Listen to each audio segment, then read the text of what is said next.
Hello everyone, it's Julie Charette, Nun Crow's daughter, on April 2nd, and I just thought I'd take some video of this beautiful place under the Douglas fir trees.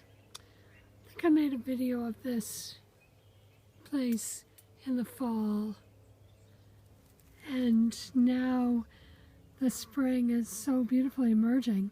There's the burdock in our little burdock playground.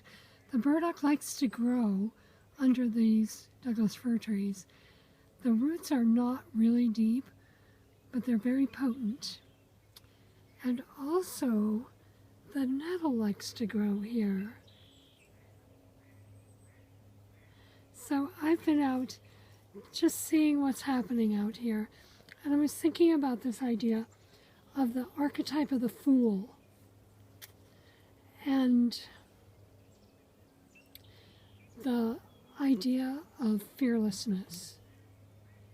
And spring is an incredible time for that. I'm just going to show you right there, blowing in the breeze, a little green, is the red elder that is growing, really likes to grow under here as well.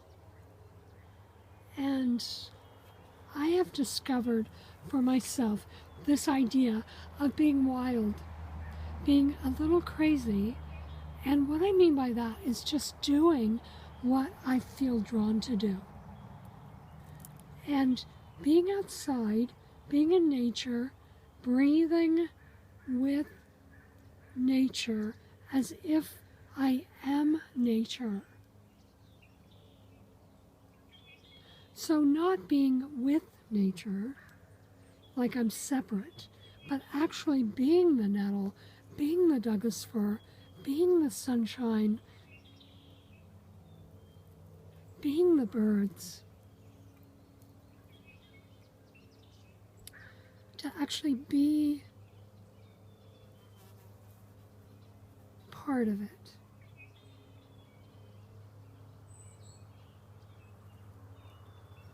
And then there's no fear, because you are in harmony with who you are.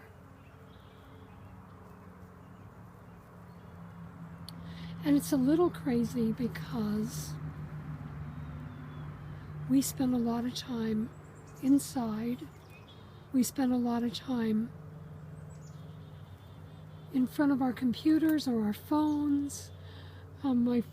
I'm taking a picture of this video on the phone, actually, so it has its most wonderful purpose, and I'm grateful, but we spend a lot of time doing that. Instead of cultivating the deeper sense of who we are, and we can do that significantly in nature. This is the beautiful earth, just a little seedling, the beautiful earth under the Douglas fir tree.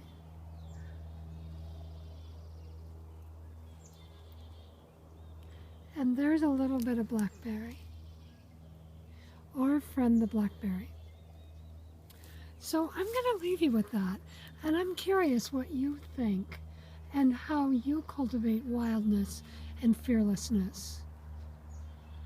Just wanted to show you these little bluebells that are coming up over there. They're so beautiful. I wish you well, and I'll see you next time.